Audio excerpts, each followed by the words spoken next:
Alright, so, another late night comic review because I can't fucking sleep. Goddamn insomnia. Anyway, so, I'm going to be doing a review of Adventures of Superman John Kent. Like I said, I got this in one other DC book, which I'm actually starting to read, but I thought I'd do this, do this as a review real fast and give my thoughts on it. This was a cool DC book I've been wanting to get it because I've been wanting to read it because it's John Kent in the Injustice universe. This is the comic that basically brought the Injustice books into the DC canon, in a way. So, there's a bit of interesting lore here, and it feels like Tom Taylor was using an unused DC idea. So initially, one of the ideas that DC really wanted to do because of how well Injustice was doing, the games, they were like, oh yeah, let's make in Future State, in 5G, remember that goddamn stupid idea that became Future State? Basically, one of the original idea was, let's make Superman our universe's Superman a dictator, and then we'll have John be the new Superman and fight him and kill him. But then along came Grant Morrison, who went, if you do that, I will never write another fucking comic for you again. And that led to Superman and the Authority, and yeah. So basically, it was like an unused idea, and I feel like Tom Taylor went, oh, I know what to do with this, let me just take this real fast. And it became Adventures of Superman John Kent.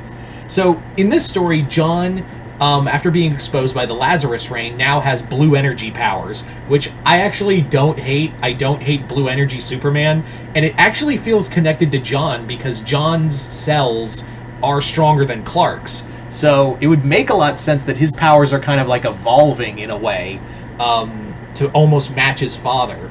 So I think that's pretty cool.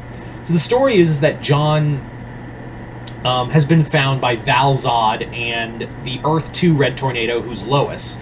And they come to him because Ultraman has been going around murdering Supermen across the universes. So they need John's help because Ultraman is only hunting Clark's DNA. He doesn't know about John's DNA, and John is a little leery because of what Bendis, Ultraman, did to him by trapping him in a volcano and making him age. That whole dumb shit. But at least in here, Tom Taylor is making it like, oh yeah, that's I like to build on that traumatic experience, so that's gonna be fun. So that's not the crux of the story, because the next universe they end up in is the Injustice universe, and after Ultraman banishes Val-Zod to the Phantom Zone, in comes Regime Superman, snaps Ultraman's neck, and this is the main story. It's kind of interesting because this is a 6-issue miniseries, and the first 2 issues is more of setup for the next 4. It really does feel like Taylor wrote the whole, and it actually fits in 4 issues. This could have easily been a 4-issue miniseries, but it's perfectly paced with 6 issues. But it does feel like the first 2 were more like, let's just set up the storyline here. That felt like the whole thing is the first 2 issues are set up for what the real story is. So it's really cool to see John encounter Regime Superman, and also if you're wondering where in the Injustice timeline this is, it kind of feels like it's the first year of, or at least we're getting to because Barbara's still alive, Batgirl's still alive in the Injustice universe, and there are a few other characters that are still alive in the Injustice universe.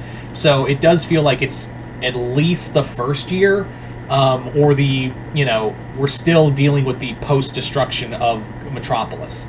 So, Batman's still making the insurgency, the regime is still gaining power, but also at the same time, Sinestro, Hal has his Sinestro Corps ring.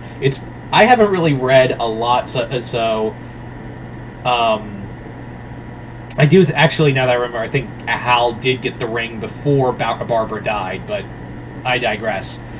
There's some great stuff, especially with him and in this universe as Damian, because now they're at the same age. But Damian never got to meet John in this universe, so they're at opposing sides here.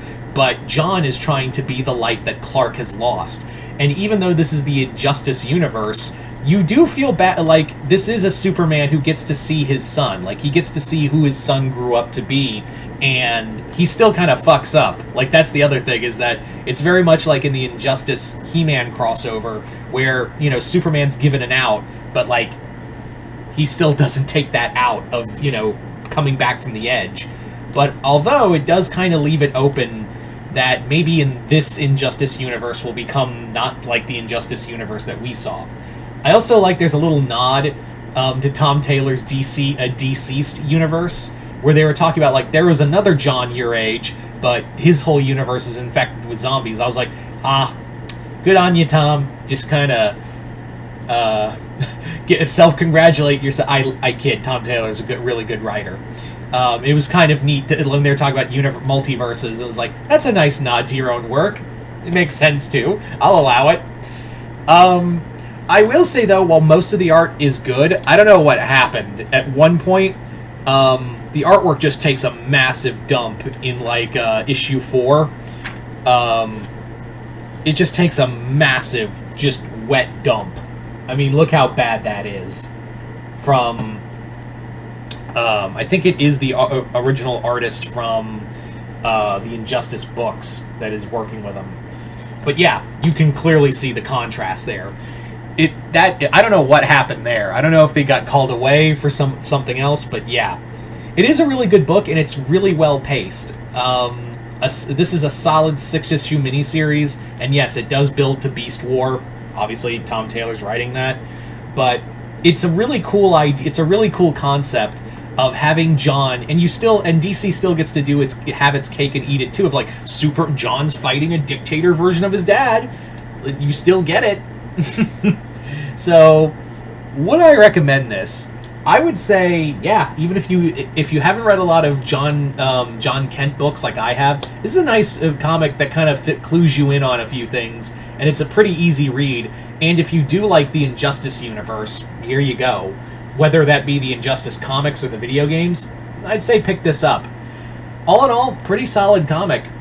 I was very pleasantly surprised with it.